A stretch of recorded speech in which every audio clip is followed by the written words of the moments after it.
All right, everybody, welcome back to the Steel City Blitz Steelers Podcast presented by 26shirts.com/Pittsburgh. The Pittsburgh Steelers are fresh off of a very important divisional win, and all the more important because it was against the hated Cleveland Browns. And, boy, you know, for really not being much of a rivalry, it sure is nice beating them this time around, but I guess it's nice beating them anytime, but, you know, be that as it may, they will now travel out west to take on the Arizona Cardinals, and we'll talk a little bit about the Cardinals here towards the end of the show, but we need to spend a lot more time talking about what took place on Sunday, the performance of Mr. Duck Hodges, and a whole lot more, and joining me tonight, of course, is Mr. Ben Anderson. Ben, how are things going for you this fine evening? Just fine. Well, yeah, it's a fine evening, so fine. Yeah, that's Yep. good. Yeah. Your initial thoughts on the game on Sunday at Heinz Field? Well, it's not so much beating the Browns. It's beating Browns fans that I think Pittsburghers care about, and it's beating Browns fans, obnoxious Browns fans who started feeling themselves because they went 7-8-1, almost 500, and then on top of that, brought in a bunch of talent via free agency and trades, and thought that they were going to be, you know, world beaters, 12-4, Super Bowl. It's in the cards. It's going to happen. And right now they're staring down the barrel of a losing season. You know, that part, I'd be lying if I said that it wasn't satisfying. It is. But, I mean, honestly, it's still the Browns. I mean, when we got done with the game, I was like, yeah, whatever. When do they play the Ravens? Because the Ravens game is going to be a challenge. And, you know, that's really going to be the decider for the division. And honestly, the Ravens will probably win the division outright. Obviously, they're the 1 seed right now in the AFC. The Steelers are the 6th seed. But the team the Steelers need to concern themselves with in the division at least is Baltimore, not Cleveland. Sorry. I mean, Cleveland is now 35-7-1. The new Browns, they are 7-35-1 versus Pittsburgh. And, you know, Ben Roethlisberger has more wins than any other quarterback in First Energy Stadium. That's in Cleveland. And you know, it's Browns just quarterbacks. more than the Browns quarterbacks still to this day. So, you know, I'm sure that eventually if Mayfield hangs around there, he'll eventually get more wins than Roethlisberger has, but he doesn't have it yet. No. And, you know, talk about a guy who's talked a lot and not really accomplished anything yet. He just needs to shut up and play. He's another one. I mean, there are a handful of guys in that team that just yap a lot and really haven't done much. So, yeah, it's satisfying. It is. But in the grand scheme of things, doesn't mean that much. Nah, it really doesn't. It puts things back into their proper place in perspective. And, you know, what's the report I saw already today that Odell Beckham Jr. wants out, and they said they would accommodate it and everything else. I mean, you can collect all the talent in the world, but if you have a group of guys and they aren't all on the same page, it's just not going to matter. And, Beckham, you know, Beckham today, and I really can't. Guys that sit up in front of the media and say, you know, I'll just let God's plan unfold. No, man, that's not God's plan. That's you making decisions. You deciding you don't want to be a place and either being a pain in the ass or asking for a trade. So, you know, that wasn't up to God. That's something that you decided. Don't try and make it out to be like there was some kind of divine intervention and that's why you moved on from New York or from Cleveland. It's just Cleveland, and I don't want to spend any more time talking about that part of it because we'd be wasting our time and breath. But it is comical at times. I just, you know, and there are, like every fan base, there are some tremendous morons, and there are also some good people too that understand it, they get it. But yeah, this was satisfying from that point of view. What did you think of Duck Hodges' performance on Sunday? Well, how are we rating his performance? Are we Well, rating it based upon the low expectations we have for an undrafted free agent who wasn't even an FSB player, or are we saying, okay, the standard is a standard compared to Ben Roethlisberger, how did he perform? I think you have to look at his performance like this. Did he do anything that was going to cause the team to lose the game? Did he manage the game? Did he get people where they needed to be? Did he make throws when he needed to make throws? And I guess we can say that about a lot of quarterbacks. But when you have a kid that doesn't have the arm strength that other quarterbacks do, and it's very obvious when he throws the ball, you can just tell. And he doesn't have the big size to stand back there and sling it. What did you think when you were done watching that game? Did you think, hey, you know what? This is a guy I think we can win a few more games with, or is this a guy that has to hold this down until Mason Rudolph's got his head straight? Well, he did throw an ugly pick, and he said it was his fault, and it looked to me like Deontay Johnson kind of gave up on the route.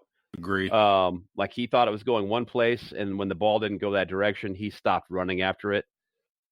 So I don't really know. I mean, and we're never really going to know for sure. And It's not, the Steelers won the game, so we're not going to invest any time into trying to figure it out. But I saw he made a couple of bad decisions in the pocket as well, where he ran toward the pursuit a couple of times, and there were some other rookie mistakes, where it's like, if he would have placed the ball better, this worked out, little things like that. Overall, I mean, I'd give it about a B-. Can we win some more games with the guy? Probably, maybe, but for the people that are out there saying that this guy is going to be Ben Roethlisberger's successor, I really hope not, because they need to find somebody better. He's not an NFL starter. He's not. No. And if that's what we're counting on to carry us into the future, we are going to be very, very sorry that decision was made. I thought that, number one, I give him credit for taking the responsibility for the interception, because quarterbacks by nature sometimes like to spread the blame around, but if you're taught at a young age, good quarterbacks, coaches, just good coaches in general, they teach the quarterback whether the snap is bad and it doesn't even hit your hands and it's a fumble, or a situation like this, you take the blame. You want the team to see that you're just a guy working hard, trying to do things that everybody else is, and you do. You have to be a leader. You take the blame, even though maybe it's not your fault. I thought from watching the film, that Johnson just gave up on the route. Period. End of report. But so I like that part about him. His overall performance. You mentioned in the pocket, he has a very bizarre pocket presence. He doesn't step up in the pocket. He tends to kind of flush out. And that creates problems, because this line is so used to blocking for a Ben Roethlisberger, and to a lesser degree Mason Rudolph, and both of those big guys are a little better at stepping up, whereas Duck likes to kind of spin out, and that spins him right into defenders at times. And I'm that's not something that's just going to change in a week either. He's going to have to really work on that during his off season stuff. But I'm with you. I would put it down as a B- type thing. Some people will say that the throw to James Washington, he got lucky because Washington made a good play. It should have been picked. Well, you know what? It wasn't. Okay. Just like Juju, if he wouldn't have fumbled against Baltimore, and if Connor doesn't fumble against San Francisco, you know what? Those things happen. Yeah, there were two passes to Washington. Which one do you mean? The one in the end zone? The one that went for the touchdown. Yeah. I didn't think that was a bad pass at all. I didn't either. No, I thought it was fine. In fact, yeah. A little tiny bit, but Washington had already tracked the ball in the air, and he was being pulled on from behind and still managed to come down with it. Actually, Washington was interfered with on that play and still made the catch. Yeah. So, I thought the throw was fine. I mean, he was in position, and the DB knew he was beat, so he pulled on him. Yeah, I mean, and he did. He kind of interfered with him on 2 different occasions there. And credit to Washington. It was a great catch, and the dude has some ridiculously long arms and strong hands. So, and he's Washington has picked up his game in the last couple weeks. He's had 2 very huge touchdowns for the team. Has he really? Has he picked up his game, or is the quarterback delivering the ball to him? Because I'll tell you, fair question. He was getting open. He was getting open after week 2. He really was, and the guy that was delivering the ball was missing him when he was open, and frequently throwing the ball behind him when he was targeting him. And so that, I'm speaking to Mason Rudolph, right? That was really the issue, and I've been telling people this since Seattle. I mean, basically, the wide receivers are getting open. The problem was Mason. Yeah. And we saw one of his major problems is being able to get the ball out in front of receivers. And he just doesn't.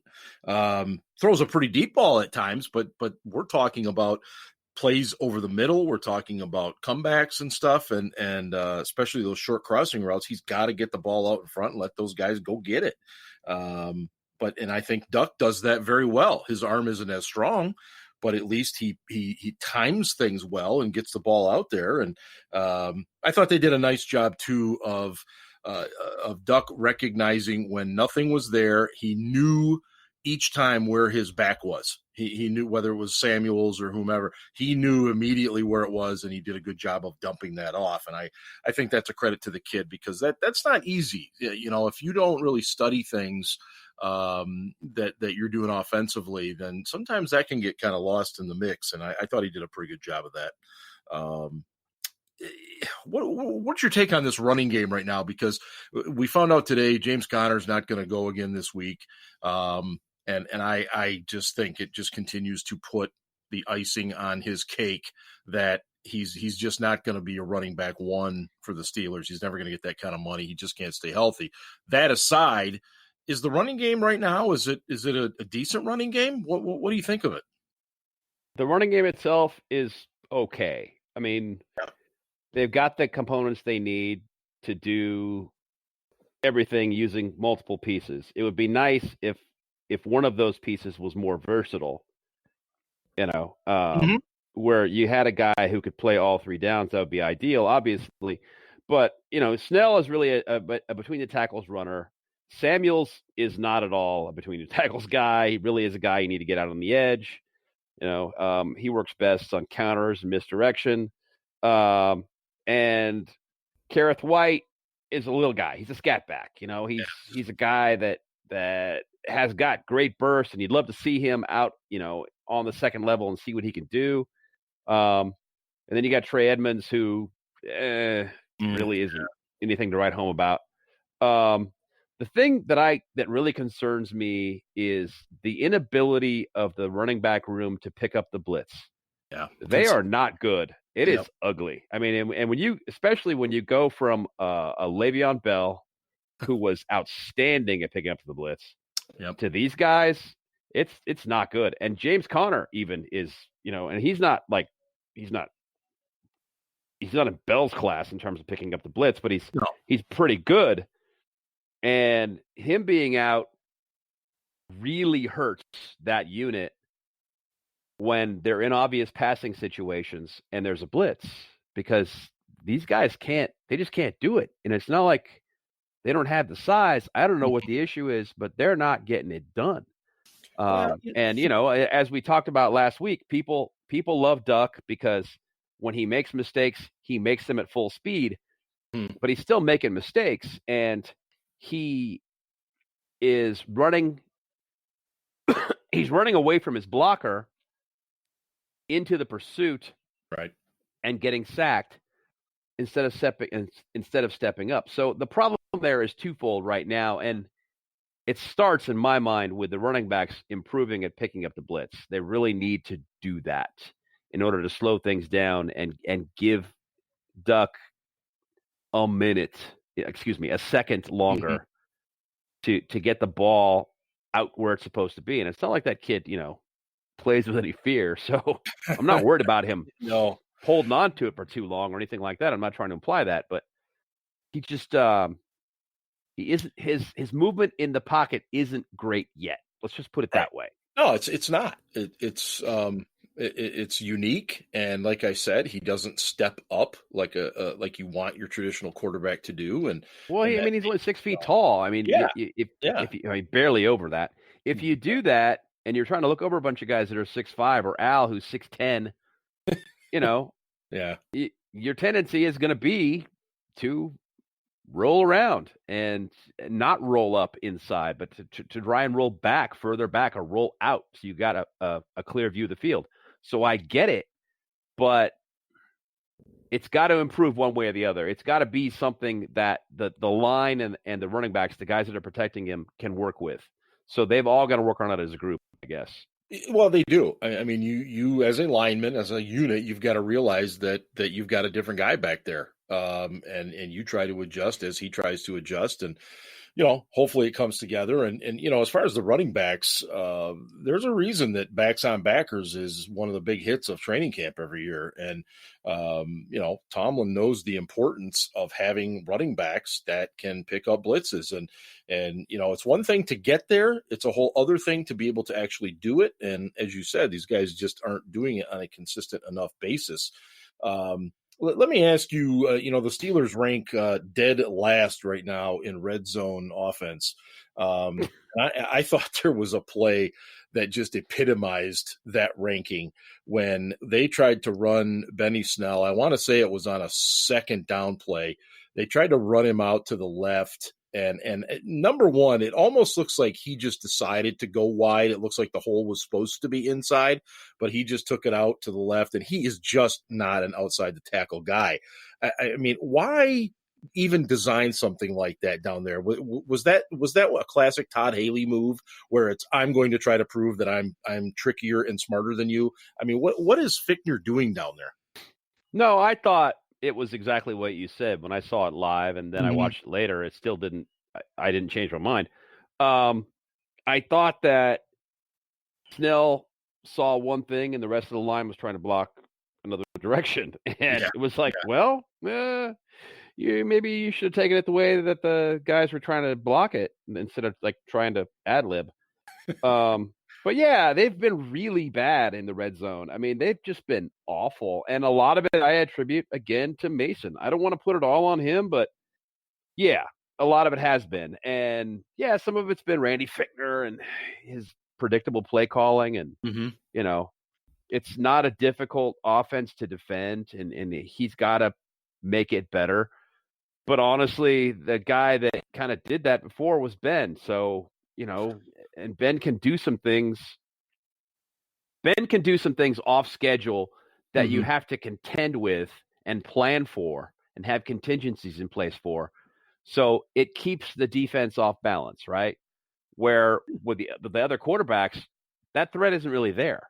It is a little bit more with Hodges than it was with Rudolph, but it's not there to the same level because, that guy can also run all over the place, but he's 6'5" and he's got a big arm. So let's say he rolls to his right, he can still throw across his body to the left. Yeah, that's just not going to happen with Rudolph or Devlin right now. So I do like how they're trying to incorporate Deion Kane. I forgot, I remember when he was at Clemson, but he's a big kid. I forgot about that. And I did like the fact that they tried to find him in the end zone on kind of a little fade route there. But, with Juju likely to be out again, I think he's going to get some snaps again this week too. So they're clearly trying to do some things. And, but yeah, the play calling's got to get more creative, more inventive, or maybe really what it is just, stop trying to do what these guys aren't built to do. If Benny Snell's a between the tackles guy, then run him between the tackles and just the opposite for Samuels. And, again, we're going up against a defense this weekend in Arizona, 32nd in the league, dead last against the pass, fairly respectable against the run. So I'm anxious to see what Fiechner does with him, and we'll talk a little bit more about that. But you're listening to the Steel City Blitz Steelers podcast presented by 26shirts.com/Pittsburgh. And right now you can get the Mink safety shirt, just for a few more days. I think it gets pulled off the website there on Sunday. And as you know, these are great quality shirts and very, very comfy and great price, and $8 from every shirt goes to something very, very important in the Pittsburgh area. These guys are phenomenal, despite the fact that they're Bills fans, but we'll talk about that next week. The defense, Ben, TJ Watt today was named AFC Defensive Player of the Month. I had to laugh. Cam Hayward was asked what he thought about that, and he said he should be Player of the Year or something to that effect. And as demonstratively as he said it, it was pretty funny. What did you see on Sunday? I mean, this defense isn't perfect, and I don't think anybody presumes that it is. But man, there's some good things going on with that defense right now. Yeah, look. I tweeted something on Sunday, and I stand by it. This is not an elite defense, not yet. Oh, no. Okay. They're on the rise, but when a defense gives up 91 yards against the run in the first half of a football game, that's not an outstanding defense.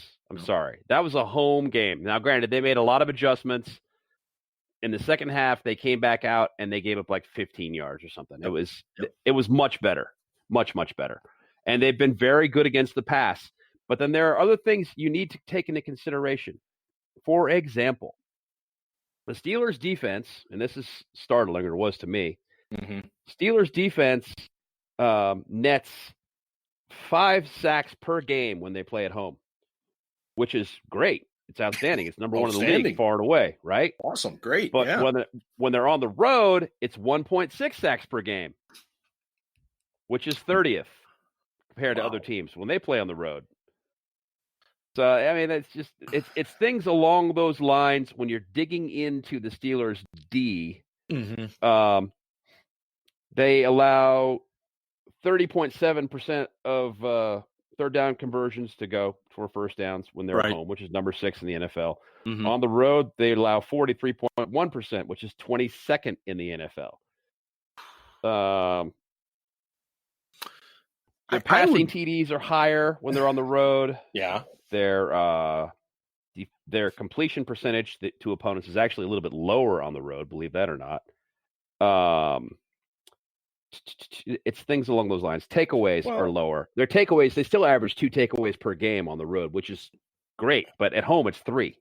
Now, so it clearly stands out that they seem to play better at home than they do on the road, and that first half performance on Sunday kind of had me going, okay, these guys, for whatever reason, they're just not getting it done. And then they went in and they made some adjustments. They talked about it. Tomlin actually went to the chalkboard, or I guess the dry erase board, and wrote it up. They said he went high school. He went straight high school. He wrote it up what they were going to do in the second half. And they changed it, and, things worked out. And the offense actually stood up, I thought, in the second quarter and tied the game up, made it 10-10 when they went in. Oh, it was huge. And that was huge. That was a big deal. It was a big, big deal. And then in the end, winning the game came down to that. But yes, there are some good things going on there. I agree with you. TJ's having a great season. Dupree is having a pretty good season. We've talked about that. Yeah. It's his 5th year. I don't want to get too excited about it. I will tell Steelers fans right now, unless there's a new CBA before free agency starts in March, it is a mathematical impossibility that Bud Dupree comes back. It just can't happen. And it's because they cannot create enough room. They cannot restructure contracts next year because the CBA is expiring. So he's not coming back. He's as good as gone. And so is Hargrave. I'll tell you guys that right now, straight up. It just isn't going to happen this year. They cannot play any games with the contracts to create space aside from cutting players. Mark Barron's probably gone, but that's not going to make enough room. So, Boy, it was interesting. Somebody asked Mark Cavalli, the Athletic, of that, and he thinks it's not a foregone conclusion that Barron's gone. He does think it is that Shaquille's gone, which I do agree with. I don't see any way he's back at they can save $5 million with him. I mean, that's the reality. And Dupree is going to command some pretty big money if his play continues to be what it has been and where it's going. And Javon Hargrave, very unheralded performance on Sunday. He had some huge plays. Nice game. Yeah, I mean, I just cringe every time he makes a big play. I just cringe thinking that he's going to be in somebody else's uniform next year. Those defensive stats you were talking about were kind of interesting. I'm thinking about the road games. We obviously had to play at New England. We've played at San Francisco. I would also be curious to know what the defensive stats were like at the Chargers game, just simply because that was basically a home game. Not only was the crowd 80% Steelers, but they also played Renegade. They played a little bit and then they rickrolled us. Right. I just wonder if, I know we're going to see a very pro Steelers crowd on Sunday in Arizona. We almost always do. I'm just curious to see how those stats add up because they are fascinating how different they are between home and away. In my morning quick hitters today, I did have to mention Steve Nelson, and it's a guy I haven't mentioned nearly enough. It's just really good what he's done. I thought, okay, all right, nice signing. I don't know how crazy I am about it, but he has done a really, really good job, and not just in coverage, but tackling as well. Yeah. He's been their best free agent acquisition in years. He really has. Yeah. I think. I mean, don't get me wrong. Joe Hayden, okay, right, pretty outstanding free agent acquisition, but that was just luck. I mean, basically, the guy got cut. He'd already decided where he was going to go before he even left Cleveland. Yeah. And that was, that was easy. I mean, it was basically sign him or don't. It wasn't like, there was any competition even for it. But yeah, Steven Nelson, this was a huge free agent signing. And, I'm not going to sit here and say that it makes up for all of their other gaffes or anything like that. No. People that hate Kevin Colbert, but that one was big, where Mark Barron really hasn't been what they hoped he would be, or what I hoped he would be either. So, I believe he's gone. He's expensive. He's going to be a backup, and he's not performing at a very high level. So that's kind of the kiss of death in the NFL. Yeah, being able to perform, very important. Yeah, kind of an important thing there for sure.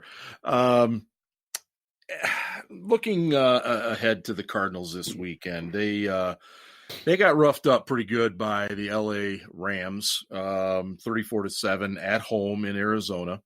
And, Ian was talking today in our group chat that, Kyler Murray is not used to losing. I think they said he never lost in high school. I think he lost a total of 3 games at Oklahoma, and now he's already lost 8 this year at Arizona, and he didn't take it real well, getting beat the way that they did. What worries you going into this game, playing on the road in Arizona against a young, talented yet inexperienced quarterback? Well, first of all, that it's on the road, and the Steelers don't traditionally perform well on long road games, long road trips. And second, the defense is, as I've already outlined, not as strong on the road. Yeah, they're not. And this is an offense. Let me put it this way. This is an offense that, if it actually worked, would be very difficult to prepare for. The problem they're having in Arizona is their offense isn't working because they're not firing on all cylinders. Their offensive line is terrible. Their quarterback is frustrated. Kingsbury's offense is atypical, to put it lightly. Right. It's not like anything you're going to see anyplace else. And so guys are having a hard time adapting to that and learning the terminology, not just the terminology, but the timing. everything else that goes into it, and then executing it properly. So there are all kinds of discombobulated there, and that's why it's not working. The thing that I'm afraid of is that they're going to get their act together. They're going to get their shit together, and they're going to be playing the Steelers. And the Steelers are going to go, oh, man, we were not expecting this. We saw this on film. They couldn't do it right. They keep trying to do it anyway. And that's the thing that would bother me going against that offense. Against their defense, nothing bothers me. I got to be honest with you. I mean, their defense is terrible. Horrible. Yeah, and it's bad. So it's bad. My game plan going in there would be, well, I mean, clearly the weakness on this team is the defense. Let's attack that. Mm-hmm. Let's play ball control football, keep away. And even though it's not like we're really afraid of this offense, let's just play it that way. And then if this offense does get their act together, it doesn't matter because they're not going to have the ball long enough. We're going to beat them that way. Well, obviously you don't want to say to Duck, hey, Duck, this is the 32nd ranked pass defense. We're going to throw it 45 times. That's not going to happen. So you still, as you said, you still want to control the clock. You still want to run the football with Benny Snell, Jalen Samuels, and the occasional Kareth White run. I do think this week you're going to see, and we started to see it a tad last Sunday, I think you're going to start seeing Vance McDonald a little bit more because the Cardinals are the worst defense in the league at defending tight ends. They've given up 13 touchdowns, almost 1,000 yards, which is like 120 more than the next closest team when it comes to covering tight ends. So I'm thinking they'll definitely try to expose that a little bit. Maybe even get Nick Vannett involved. Maybe you use Jalen Samuels a little bit, kind of on that tight slot or the wing, off the tight end. I mean, he's got experience kind of doing that from college. So, I think and plus those are fairly high percentage type throws for Hodges to be able to make too, especially if it's over the middle, just out to the right, just out to the left type thing. So I'm hopeful of that. Their defense does not worry me, but anytime we go on the road, Ben, as you said, it just, you get that feeling in your gut, especially if it doesn't start well and it's like, oh God, here we go again. They have had a little success in Arizona. In recent years, we've really only played out there a handful of times.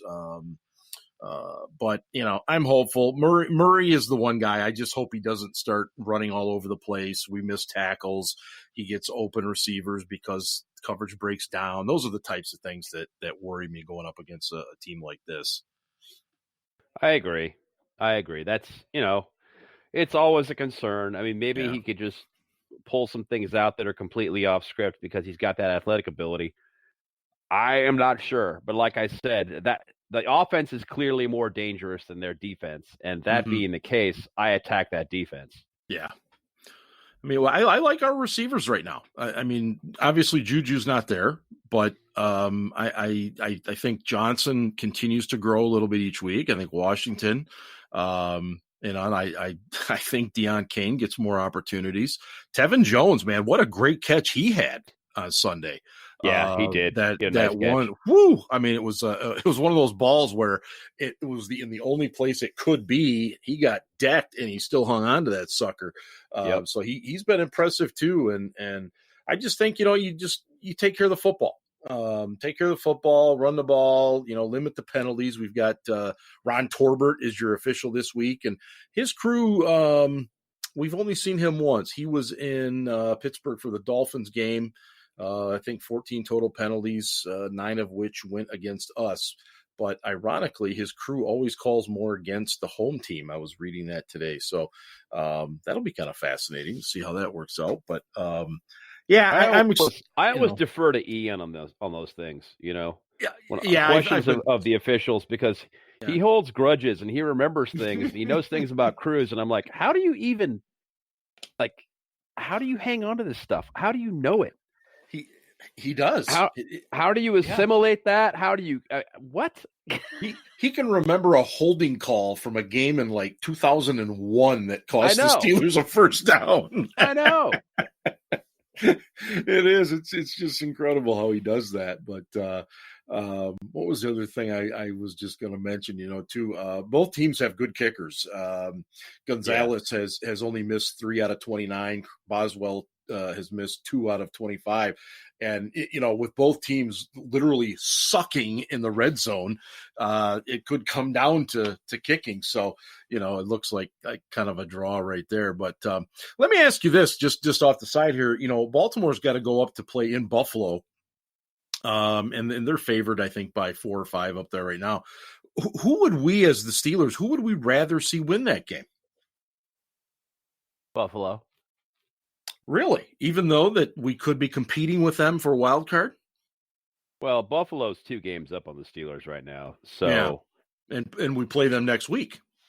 Yeah, I mean, basically it's a conference loss for a division competitor. Yeah. But it's not a division loss for the Ravens if they lose. So yeah, I don't know. I always root against the Ravens. I hate those bastards. I still do. It's impossible. I don't care. Well, it was like last week on Thanksgiving, Buffalo's playing at Dallas. And I mean, technically I should be rooting for Dallas to beat Buffalo because of the AFC playoff positioning. I couldn't do it. There's no way. I could not, in any good conscience at all, root for the Dallas Cowboys. And I never will. Heck no. No way. And I never will. No. I mean, I don't care who it was. They could have been playing Satan and I wouldn't have rooted for them. They're playing right now. Oh, that's right. Thursday night against they're up 7-0 on the Bears. Oh, well, good for them. Maybe they're turning things around. Then again, maybe not. Well, Mitch Trubisky sucks. You know that. I mean, that's the problem there. That whole thing for the Bears, he's turned that thing. I mean, that's set them back years now with the trades that they made. But he just scampered for a first down right after I said he sucked. So maybe that'll motivate him. I doubt he must have heard you. He must have heard you. Anyway, we're going to get out of here for the night. We're already talking about Bears Cowboys. Make sure you check out the website, SteelCityBlitz.com, and follow us on Twitter at SCBlitz and Facebook.com/SteelCityBlitz and Instagram and all that other good stuff, because we are out there for your Steelers opinions and enjoyment. So for Mr. Ben Anderson, this is Steel Dad, and I am signing off on the Steel City Blitz Steelers podcast presented by 26shirts.com/Pittsburgh. And hey, go Steelers. Ravens suck.